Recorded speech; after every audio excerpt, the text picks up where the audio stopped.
Okay, so I'm tasked today with talking about, love of learning. So let me give you a little bit of background about where this sort of came from. Pete Helgeson used to have me give talks to prospective students and their parents about the liberal arts pillar at Benedictine College. So I kind of actually adapted that and began to use that when I was teaching different iterations of the Benedictine College experience. So I'm going to kind of use some of that today and talk about maybe how we could go about this.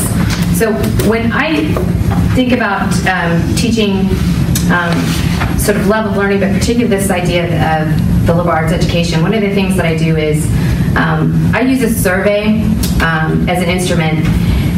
Typically at the beginning of the BC experience, which used to just be 4 weeks, and I would begin with the survey and I would ask the students these questions on the survey. So I would ask them the question, what is knowledge? So, what is knowledge?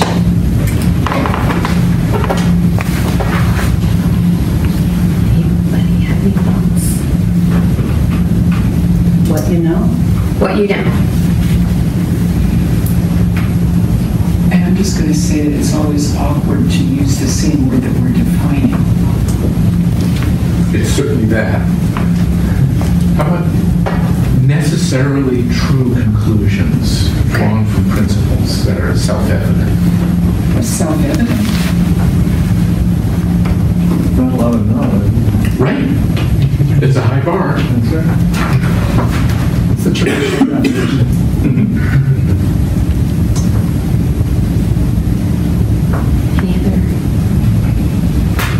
If you had ultimately drawn from self-evident principles, it's a lot more in there. Okay, well, I'm just going to tell you, everything you're saying is not even remotely close to the answers I get from students.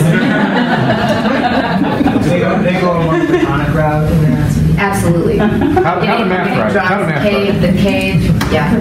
How to math right? How to math right. Okay. Some other questions. I asked, what is R? Sorry about that. What is, or what are? Sorry about that. I changed my mind about the question. What are the liberal arts? Trivium and quadrivium. Oh, and I knew you could count on you to say that. Look at you. I think he fixed his grammar before he said trivium. Anybody else?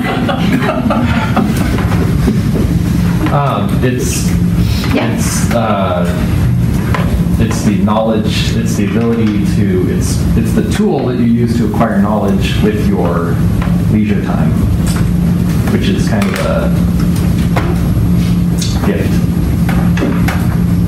Leisure time is the gift? Leisure time is a gift because not everybody can gather enough leisure time to actually spend time sort of studying something that's really important, and I think that's what liberal arts are. Why is it leisure time? Why is it leisure time? Because you have to spend your time toiling in the factory. Well, so yeah, right, exactly. So I guess what I'm getting at is what makes it liberal is that it's something that you can only pursue sort of freely out of choice and not something that you have to necessarily pursue to maintain yourself. It's for those who are not hewers of wood and drawers of water. Yeah. On the other hand, I suggest it's exclusive. it is elitist. Yes, that's true, but that's true of any education. Well, and so therefore you're assuming it's not utilitarian, right? I mean, that's the big debate in higher ed is liberal arts versus utilitarian education. No, I think first off, we haven't even got a common agreement about liberal arts, about the definition. For that purpose, I thought, why don't we look at least an authoritative treatment of the topic?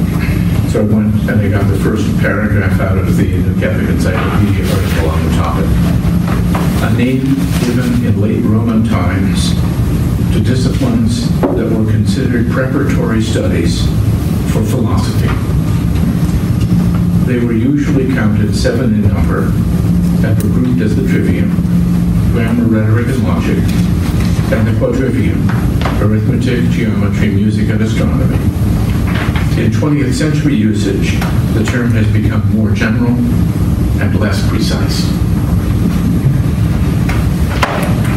I think another thing that they free you up to do is that another sense in which they're liberal, is that they free you up to learn subsequent topics. So in a sense, the liberal arts are the things you need to learn, like the grammatical, linguistic skills of the trivium and the quantitative skills of the quadrivium.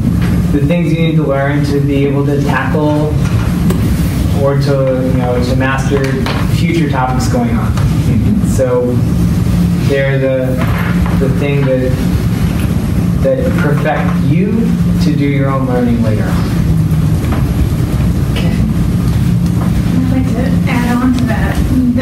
Those skills help you to become a better citizen of wherever you are, and make you a better person to contribute to. So I really like the better person because it reminds me of something I read. I don't know how widespread this distinction is, but the author made the distinction between, like, there are the mechanical arts, they perfect other things to make them more useful. There are the fine arts that perfect other things to make them more beautiful. And I don't know, Brian, you can tell us about that later. But then, like, the liberal arts are liberal because they don't perfect something outside yourself, but they perfect you. So the term of the thing being perfected is yourself.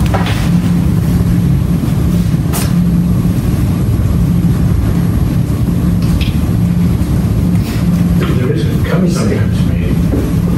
I just want to follow up on what Andrew is saying. Keeping in mind, as people made in the image of the Trinity, perfecting ourselves also always relates to our relationships to others. Well, and I think that was your point. Yeah, citizenship.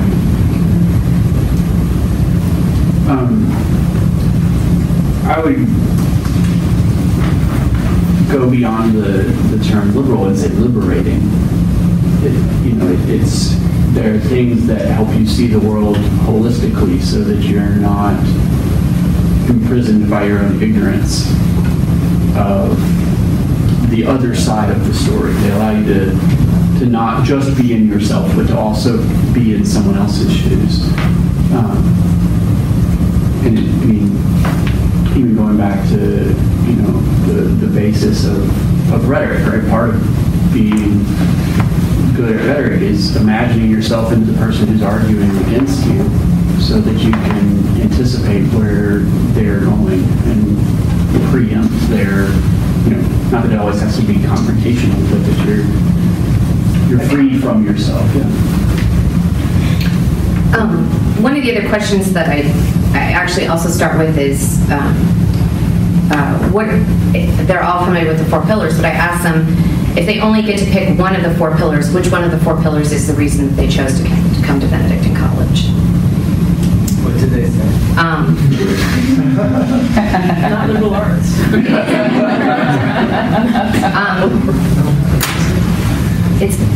When I used to do this for the parents, it was the students always picked Catholic, and sometimes the parents picked residential. But the overwhelming dominant was Catholic. I'm sorry to say it was never Benedictine, and it was never liberal arts.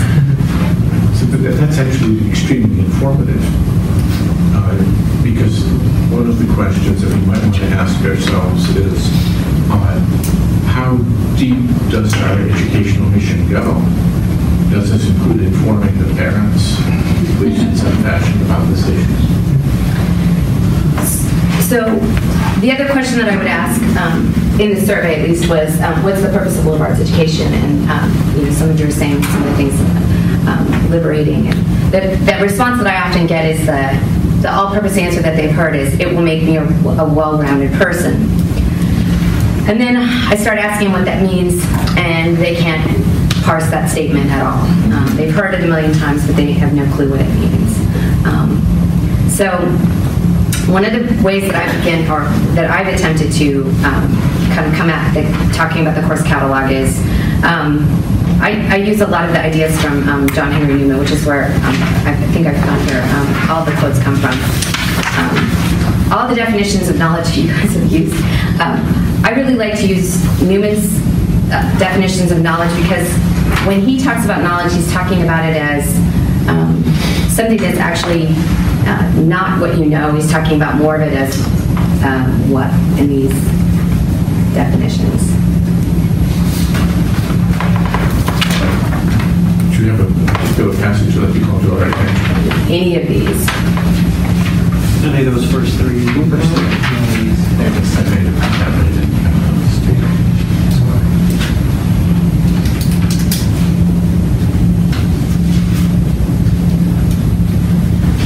The word on the second quote, habit is a habit of possession, but especially a habit.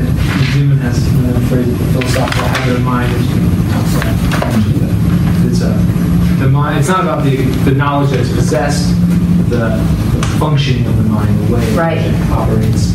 And I have the students think about that, because one of the things Newman particularly talks about, and I know we had this conversation in the last class about memory, but he very much talks about knowledge as distinct from things that you have memorized. It's not things that you have memorized. And so and for him, that's a really important distinction, because for him, a liberal arts education is the way that one is able to acquire knowledge, right? So for him, then, it's not, or it is distinct from memory, right? So one of the ways that I like to talk about the liberal arts education, again, I get this from Newman, and I'm a drawer, so let me see this. I like this idea from Newman, so I use it. Newman talks about knowledge, or the liberal arts, being a circle. And I asked the students this question: why does Newman use this idea of knowledge, particularly knowledge that knowledge being a complete circle?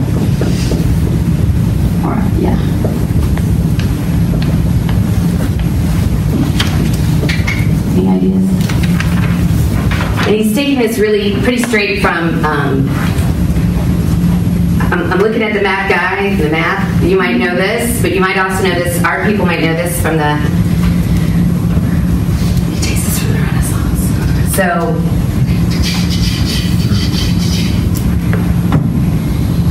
it's perfect, right? Why? The beginning and the end are identical.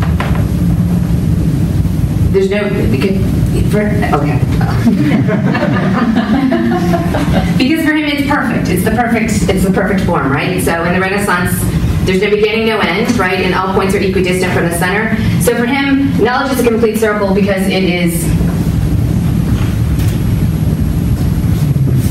it's God, right? Okay. Yeah? Is this resonating with anybody? So when you talk about all the disciplines,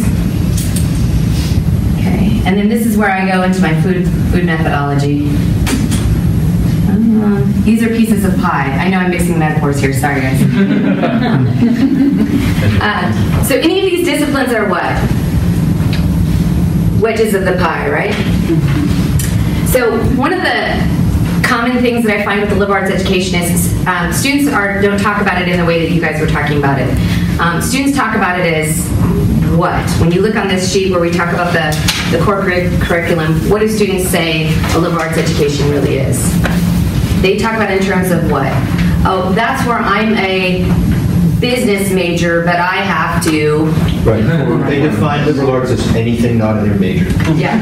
So that's where I'm a history major, but they make me take classes, right? You guys heard this? Right. Who's heard this? Okay, so they're not talking about it like you're talking about it. They're talking about it like what? Or if you heard this, why do I have to take classes in... Who's heard this? Okay, so this is where I use the pie. And again, I'm mixing circles and pies, but all right. So, but isn't that students' understanding in a certain fashion exactly right?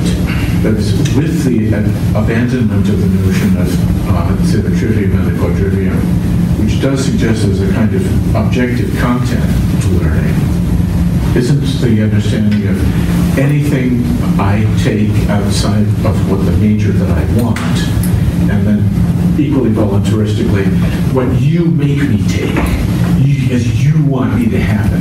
That is to say, it's defined entirely in terms of will rather than in terms of content. I think it's not understanding, I still think it's not understanding the purpose of what our curriculum is attempting to do. That part is certainly true, but I'm just talking about what they bring to the table. Yeah, I mean, They don't bring a lot to the table. That's kind of Oh, I the think they point. bring, I think they irreflexively bring a lot to the table. No, I'm just And kidding, in the it's- sense of It's reflecting. changing problematically, I think. I've seen it in the last 5 years change. I mean, and they say, you know, I want to be a well-rounded person, but they don't know what that means. So, Fat. well, I asked them if it means the freshman 15, and they laugh, but they're not able to go much more. So then I just pick a discipline, and you just can start labeling any of the disciplines that we have and take classes in, right? So history, English, whatever. And then I ask them to think about that class. So just pick any of these disciplines, and I ask them to think about what classes would be like in that discipline if they could only take or study and restricted strictly to that discipline only. So obviously I use heavily my discipline. So I talk about, let's talk about studying English where we can only use things from English and English alone. What would that class be like?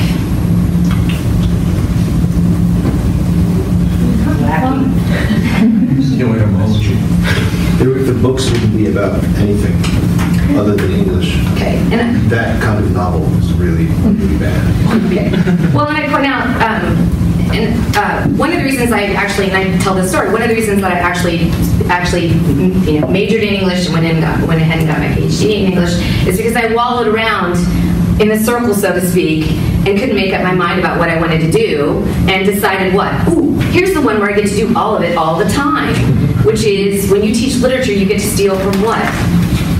Everybody, all the time. So in any given day when I teach literature, what do I get to talk about? What don't I get to talk about? I'm teaching history. I steal from the philosophers. I teach art. I teach, and students that have particularly had me know that I do this all the time. I'm showing images. I play music in class, right? Okay, so what Newman has to say about the circle is that you can't actually understand any of your disciplines if you don't have what? If they're not reflexive of the others. Okay, so, and I actually make them go around and talk about what are you going to major in? Okay, what other disciplines does your discipline rely on? And just make them go around the room and do that. And then they're kind of like, okay, they begin to buy into it a little bit about why we have them take courses in the other courses. Newman also has this thing where he talks about the university should be a physical place, and this kind of touches, by the way, on our residential thing. He talks about the idea that students who are zealous for their, this is a quote, students who are zealous for their discipline will rub shoulders together. Like there's going to be a lot of shoulder rubbing. And they're going to, in their zealousness, talk about their disciplines and share knowledge with each other. So then I ask them, where are you going to be doing learning physically at Benedictine College and not in the classroom? And then they can see that, in fact, their roommate actually is a major in this other discipline, and they actually are doing what? Comparing and contrasting numbers. They're actually talking about these other disciplines. So they actually begin to talk about how, yeah, okay, maybe there is something to this thing about the fact that you can't truly understand your discipline if you don't have what? Context. Yeah, that's one way of putting it, right? So that's like, and then I go back to this thing about the circle. So if you go back to our 4 pillars, why are we also having you touch on all those parts of the circle? This goes back to our integration talk where we're talking about logos. We are a Catholic college, right? It brings us back to, so I like to do this circle because to me it brings us to essentially hit pretty heavily on 3 of the 4 pillars, and Benedictine's sort of certainly there, right? To me this sort of gets us to all of them. But the other thing that I think, the other way that I kind of talk about the liberal arts education is Newman is giving this defense of liberal arts education in the context of this discussion of utilitarianism. So I asked them, did you come to Benedictine College to be educated or because you want to get a job? And they usually say what? Okay, and that was the utilitarian discussion of Women's Day, right? So how can we respond to that? So then I asked them these questions, and again, if this is all useful to you, great, and maybe you have your version of this, but I asked them, what do you want to be in your future? What do you see yourself being? What's your dream job? Okay, and then they'll say, make them tell me, what's your dream job? And then I ask them, what else do you want to be in your future other than that? And I say, if you are thinking your future is only going to be that you're going to be a business person or you're going to be a doctor or whatever it is, I said, your future is really sad to me, right? Because you're not going to be working what? I hope you're not planning on working only. What other things do you plan on doing with your future? All right? Okay, and then they start... So then I start maybe asking questions. They're not getting what I'm saying. I might ask them things like, and if you think you're going to get married, if you're thinking about feeling maybe a calling to a vocation, if you think about having children, any of you thinking that you might want to vote, any of you thinking you might want to, and you start asking these questions. Okay, then you start saying, okay, how many of you think that you would like people that are doing these things being able to think and problem solve? And then you look at why pursue a liberal arts education. So Newman's response is knowledge is good in of itself. So Newman is saying, what about knowledge? What about human nature?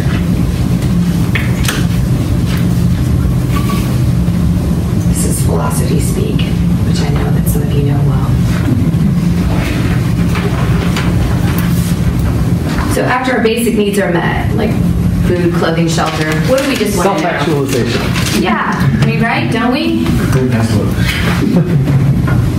Right. So, response. It's good in and of itself.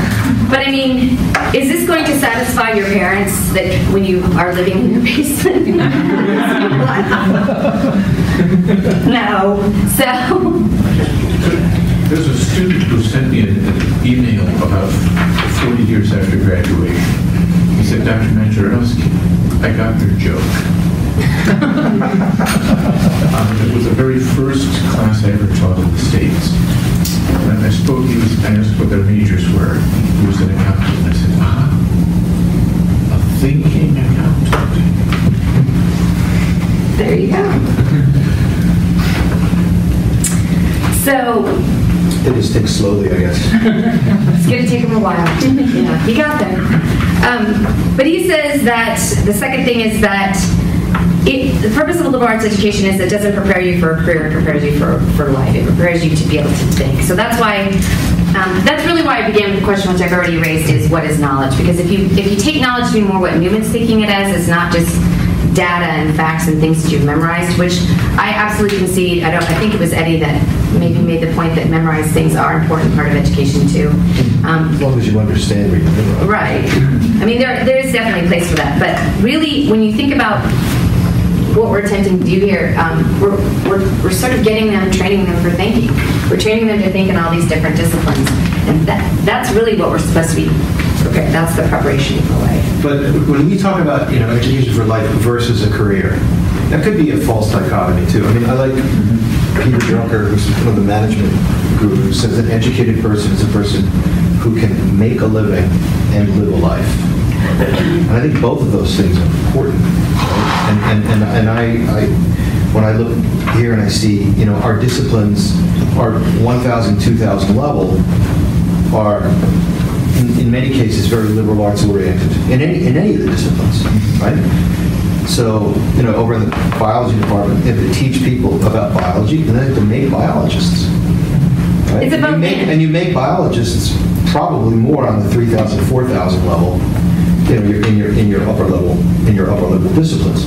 In the ones that are more general education, right? You're trying to build that base, which is going to serve the person who's going to be the experimentalist, and it's going to serve the person who's going to go into a different discipline and make their living in that particular way. But hopefully, that 1,000, 2,000 level class will be of service to them for the rest of their life, whether or not they're a biologist or not. And that they know that, you know, a peanut is really a bean or whatever people tell me. I was at a conversation second semester where people were like, you know what, banana is actually a nut. I didn't get it right. I did not take it. I'm a cautionary tale. Memorized. But yeah, I mean, I don't think it's not an either or, but and there's something to be said for actual. I mean, here's the thing, right? We're not living in Newman's day where they're. He constantly is talking about training the gentleman. I mean, here's the thing: do I want someone who's just had a liberal arts education performing surgery on me? No, I do not. I mean, who's with me on that? No, right? I mean, but you do want someone who can do what? He puts the cigar down. He takes off the monocle. Or maybe puts it on. I want them on. Yeah. Now that I think about it. But yeah, I mean, but you do want, so when a student is grappling with, you know, what do they want to major in, right? The liberal arts education is supposed to prepare them to think. One of the things then I do with the catalog is I try and show them, okay, so how are we getting you to swim around on the circle? And what I try and show them is, so we have these core requirements, foundations, skills, and perspectives. Yes, but then what I also try and show them is that it's not just even at that level. I also just try and show them that we even do it within even a specific course. And I just pulled an example from one course in English. Obviously, this is really kind of English heavy just because that's my discipline, but you'd expect that, would you not? Yeah, of course. I just picked an English course and just showed them that, you know, in an English course, it fulfills different foundations and different skills as well, just to show them that even within a course itself, it's got this liberal arts slant to it. So this is just sort of an approach that I've taken, and I found it's sort of worked with students to show them the why of the catalog. It gets them thinking about what knowledge is in maybe a different way that they weren't thinking of, and maybe gets them to understand why we have them taking courses from a variety of disciplines. And gives them a sense of the fact that the college actually, more than just a marketing ploy, actually thought about the four pillars, while it is very effective. That was what I had, but I'd be really interested to see what you guys have used, and maybe if you had some thoughts on what would be an effective way to talk about the liberal arts education. Well, I just had a question about the reading. What are you expecting them to read? Because there are a lot of good articles out that exist about liberal arts. So, well, you can, I mean, this is one of those classes where you can pair it with whatever you want for the core. But what do you want them to read? What do I personally have them read? Yeah. Oh, I've paired it with different things. I've actually paired it with, I've got sort of a Newman highlight excerpt that's about 2 pages that I've used. And then I've had an article, I've got an article from a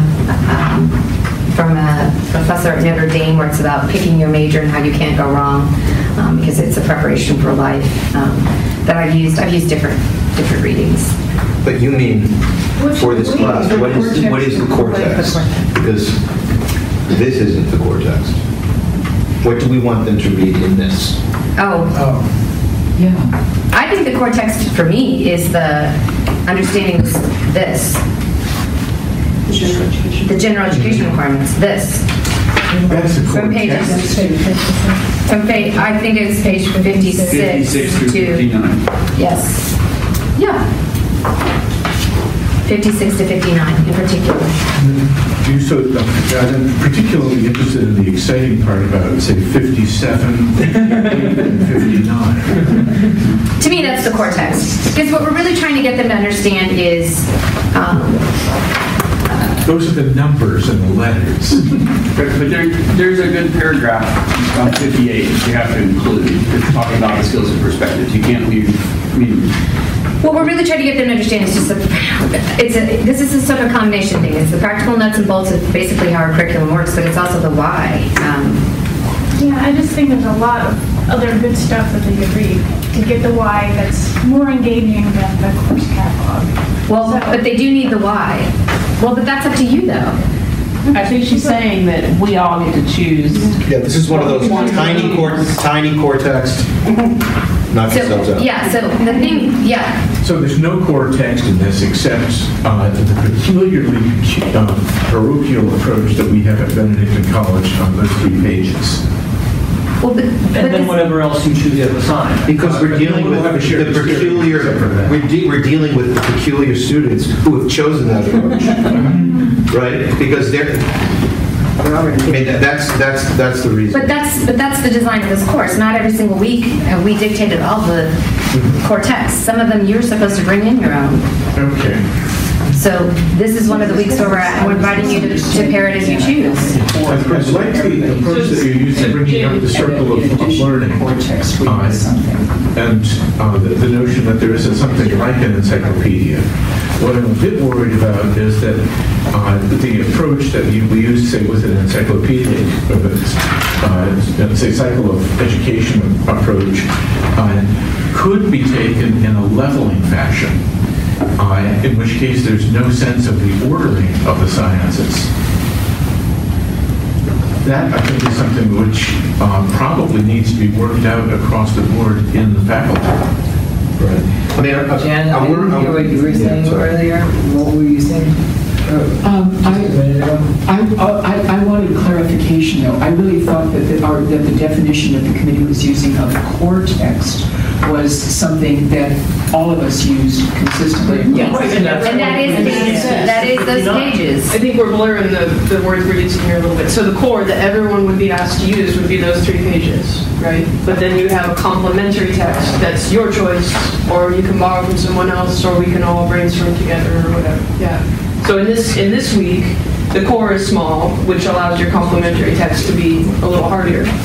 I mean, if there's an overwhelming desire to supplement this as the core text with another text as the core text, I mean, is that something that... But don't we want to make sure they read the catalog and we know they at least picked up the catalog once in their time? I do really think that this needs to be a core text. Although we could have, I mean, We can if pair you want, like, we want to pair another one. Every single week they may do 1 hour's worth of reading.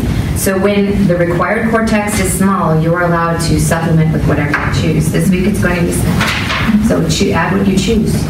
When we're those alleged core text consists actually of 1/4 of a page on 58. The rest is a list of numbers and letters. And then a third of a page on page 57.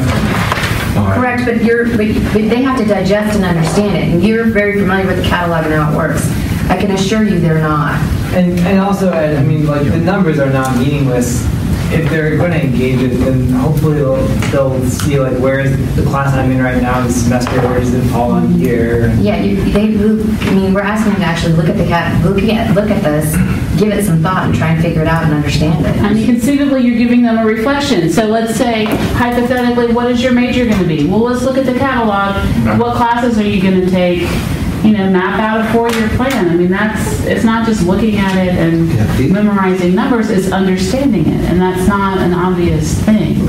Or, I mean, you could pick a text on the liberal arts and then have them, like, read the text and then write a reflection on how you see the understanding of liberal arts in the text reflected in the I think that sounds a bit more coherent. You know.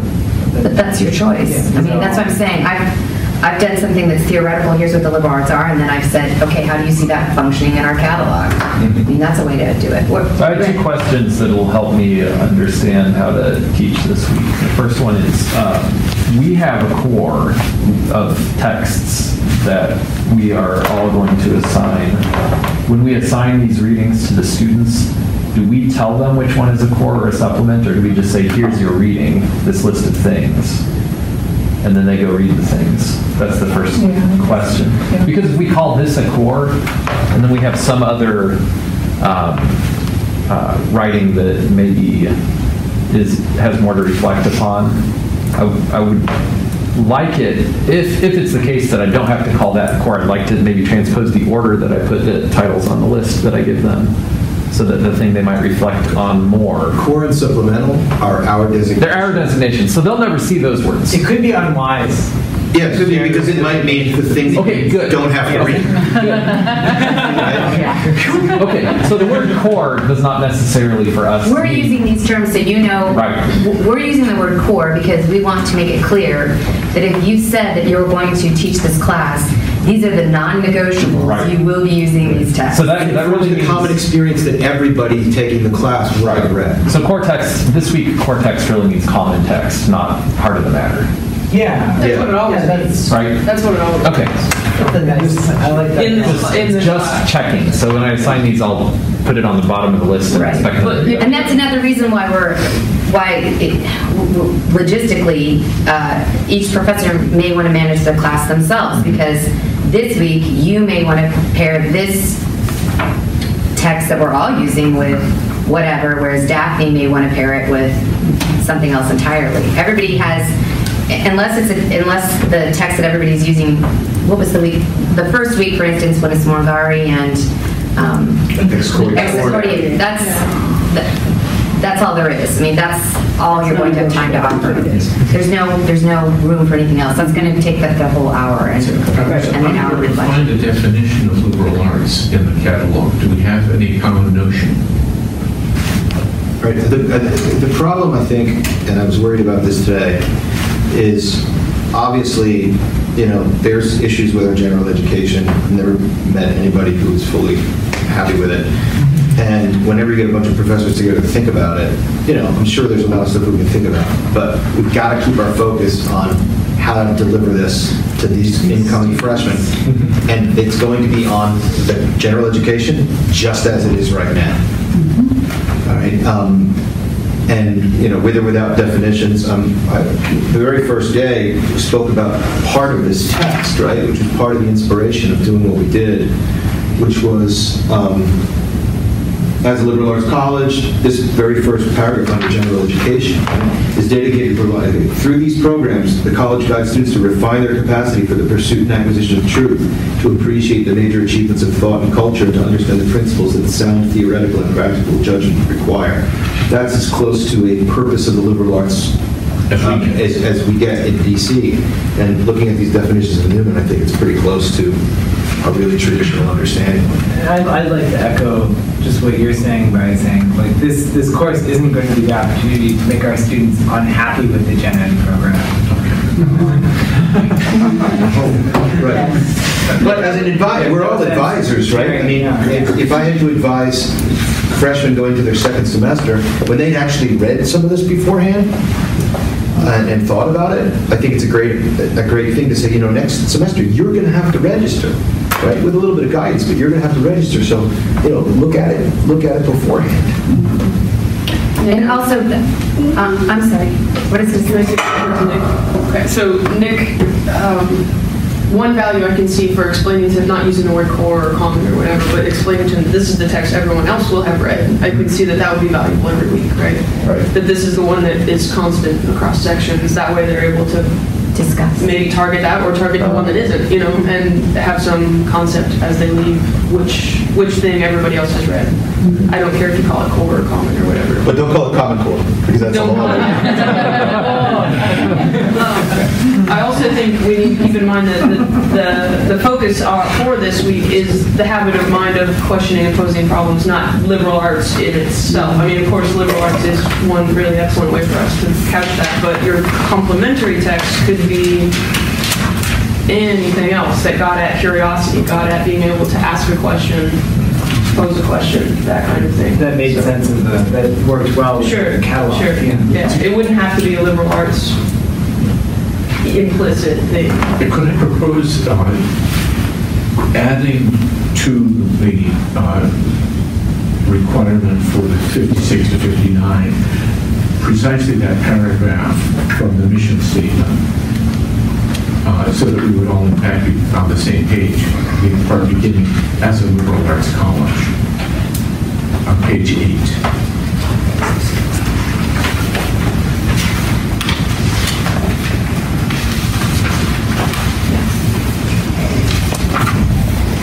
the same sentence as the beginning of the general education section. It's just kind of... It goes a little bit further. Things in the professions and things of discovery. In addition, The broader world of learning. Yeah, it's a full learner. Julie, could you share your Newman's 2-page thing with us? Yeah, it might be a little bit longer than that, yeah. It's just some pulled out quotes. It's a lot of this, but a little bit more. I don't know if you have it there, but the longer quote you have on the top of the second page about the great ordinary means to the great ordinary end, that's the end of, I believe the discourse is called Relationship to Knowledge versus Practical Skill. And the last 4 or 5 pages of that I've used a lot. Well, there's the whole, and then there's the whole description of what a person who's level educated can do. He can be at ease in any company. Yeah, that's the one from there. It's a really good quote. Yeah, I have that in my quotes. But I think, for example, in the first part of Newman, I've used Newman in the past. In Discourse 5, knowledge its own end, I think it's really helpful. But if Newman's not a good fit, I just like using Newman because Newman's comfortable for me. That again, use whatever works, but I've used Newman. But yeah, because the habit of mind is questioning and posing problems, you could have them again, and that's kind of why I like to start with these questions by asking them to define these terms also on their own, and then I pair it with these readings so that they can parse out what Newman says they mean as well. What I was going to say was we know from the surveys also that one of the most successful components of the 4-week version of this class was they really, really liked it when Dr. Nick worked with them on the sessions on here's the catalog, here's what it means, here's how it works. And so it may seem very pedantic to have to go through the catalog, but the students actually found that incredibly valuable to understand what this really meant.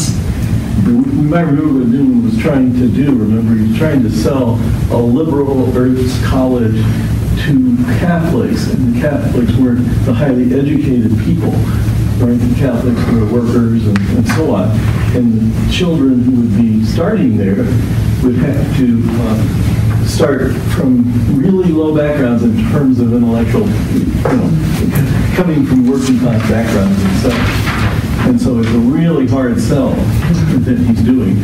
And so I think for that purpose, if you look at it from that point of view, it kind of gives you a different angle. It's not elitist at all, because what he's trying to do is say, this is what's called, if you do these things, you perfect yourself as a person, right?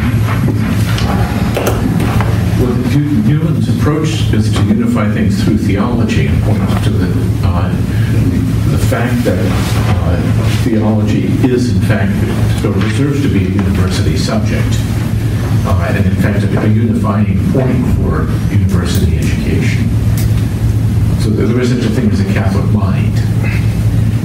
And knowledge comes from the mind of the Creator. Is there anything else we can talk about to sharpen the discussion that you'll be able to have with the students? So going back to both Julie's question and Julie's diagram,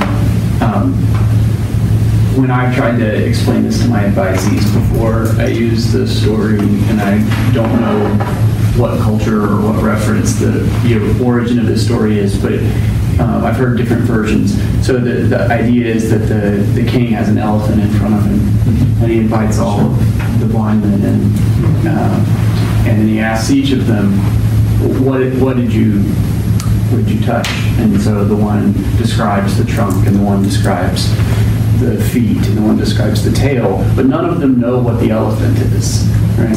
And so if we take the elephant, we put it in the center of the circle and swap it for God, right? You can't understand God from any one point of the circle, right? You get the tail, right? No one wants to understand God from just the tail.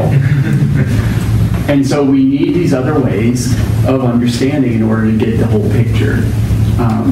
And that's because it's the same thing we started with, right? You get the student who comes in and says, why do I have to take all these other things? I want to be an art major. You know, okay. But you're here. You're not at the Art Institute of Chicago, right? Like, you want to just do art all the time, go there. You came here, we're doing this a different way. And the reason we're doing it a different way is we want you to understand what you're doing, not just do it. And so I use that story to do that, but it works also if you've already got the diagram on board, right? You can pretty quickly make that. If you want an extra little thing to add to your metaphor, the point in the middle of the circle is called the focus. It's the focus. What did you want to share that you some of your academic? Oh, the first day of the semester, I teach in my robes, and I tell them the history of what the robes, like, you know, they come from the Benedictine habit, and so there's this like connection.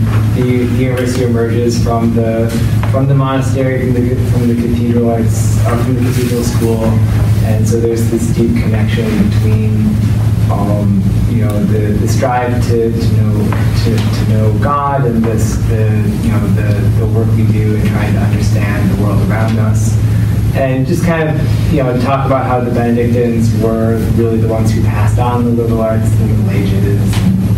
So, and then like to know, like, what did the little, like, the sleeves and the colors on the hood, like, what does that all mean? So they like that.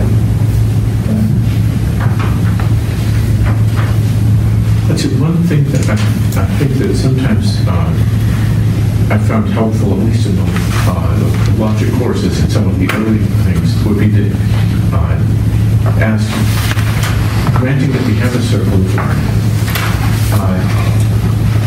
what's the order? Where should we begin, and where is it leading to? Are there, in fact, principles that we could use for deciding where the natural beginning points would be for university level education? And is there a point of convergence? If so, what is it? What would, if that's not reflected in the actual curriculum, what would be the purpose of asking? I'm just being problematic, because, you know, that's what I do. But I just don't want the students to feel, you know, oh, I picked the wrong school. I picked the wrong school, or I shouldn't study theology until I'm a senior. Or I shouldn't study philosophy until I'm 40. Which is true. Which is true. Yeah, which is true. It's also when you can read Ezekiel. And dogs. That's right. But I do think, not necessarily order, is that you'd say that in each of the disciplines that you're studying, right, there's going to be another circle, right? Because there's molecular biology, there's botany, there's zoology, there's things there, and there's a lot of different subsets of that, and each of the disciplines is also going to teach you how to find and express that particular type of truth, right? So the type of an argument, the type of evidence that you need for a historical argument is not the same type of evidence you need for a biology argument or for an argument in literature or from an argument in theology, right? And so an introductory level class in a lot of these things will actually familiarize you with a lot of different ways of not only seeing the world, but also bringing your point across. Because when you see somebody who's coming at you from a certain type of prism, you know how to speak their language, so to speak. And that's why I knew Rocky had to learn ballet, right? Like, the more skills you pick up, the more the more deep the excellence you can achieve. As long as it's not yoga. My God. That's time. Too soon. Probably so. Maybe not sooner than that.